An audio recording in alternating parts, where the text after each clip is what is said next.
एक बार फिर से कल पटना में भोजपुरी इंडस्ट्री की तरफ से एक अवार्ड शो को आयोजित किया गया। कौन से स्टार को, कौन से सितारे को कौन सा अवार्ड मिला, चलिए देख लेते हैं इस वीडियो में। तो सबसे पहले अवार्ड मिला शिल्पी राज को best voice of the year.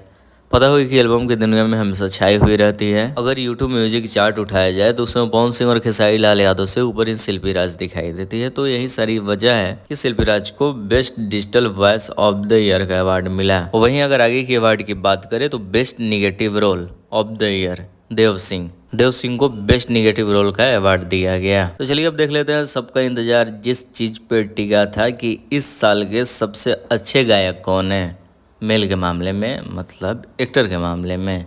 Character यहाँ पे सिंगर होते हैं, तो इसलिए देख लेते हैं। Best playback singer of the year male Ritesh Pandey एकदम से छाए हुए हैं। बहुत सारे अवार्ड मिले हैं। लास्ट टाइम भी बेस्ट सिंगर का अवार्ड मिला, 3 अवार्ड मिला। इस समय भी best singer male of the playback singer सब मिल गया। वहीं अगर अगले अवार्ड की बात करें तो इस साल की बेस्ट एक्ट्रेस क्रिटिक्स रही हैं सुभी शर्मा। अब बेस्ट एक्टर की भी बात कर लेते हैं तो इस साल के बेस्ट एक्टर क्रिटिक्स के मामले में रहे हैं यश मिश्रा। बाकी ऑलमोस्ट लिस्ट तो यही था। कुछ फिल्में की लिस्टें छूट रही है तो फिल्म से रिलेटेड होगा। अब देखते हैं कि खेसारी लाल यादव को मिला है या नहीं, लेकिन पवन सिंह को तो एक बार फिर से नहीं मिला, क्योंकि रितेश पांडे को अगर सिंगर का अवार्ड मिल गया तो फिर दूसरा सिंगर कहाँ मिले। इन सभी चीज़ों पे क्या कुछ कहना चाहते हैं कमेंट बॉक्स खुला हुआ है, लिखें और जितना हो सके इस वीडियो को शेयर करें ताकि सबको पता चले।